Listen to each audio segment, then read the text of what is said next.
साताऱ्यात मनसे आणि ठाकरेंची शिवसेना नगरपालिकेची निवडणूक एकत्र लढणार आहे। दोन्ही पक्ष आता एकत्र मैदानात उतरणार आहेत। साताऱ्याच्या शिवतीर्थावर झालेल्या बैठकीत हा निर्णय घेण्यात आलेला आहे।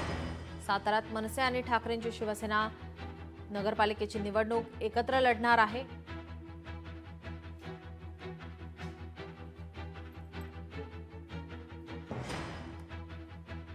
महाविकास आघाडीबरोबर जायचं का नाही हे सर्वस्वी आदरणीय राजसाहेब ठाकरे हे ठरवतील। पण सातारा शहरातील शिवसेना आणि महाराष्ट्र नवनिर्माण सेना हे आज तर आम्ही एकत्र आलेलो आहोत आणि पुढे वरिष्ठांशी चर्चा करून या संदर्भामध्ये प्रभागातील प्रत्येक प्रभागामध्ये सक्षम उमेदवार देऊन तो कसा निवडून यासाठी प्रयत्न करणार आहोत। सातारा शहरातील 16 मनसेचे आणि शिवसेनेचे पदाधिकारी एकत्र येऊन येणारी नगरपालिका कशा प्रकारे आपल्याला जिंकता येईल, कशी जास्तीत जास्त नगरसेवक आपल्याला नगरपालिकेमध्ये पाठवता येतील, त्यासाठी आमची आत्ता चर्चा प्राथमिक चर्चा झालेली आहे। यापुढे इथून पुढे जे वरिष्ठ स्तरावर जे निर्णय होईल त्याची अंमलबजावणी मनसे आणि शिवसेनेचे इथले पदाधिकारी 100% पूर्ण करतील।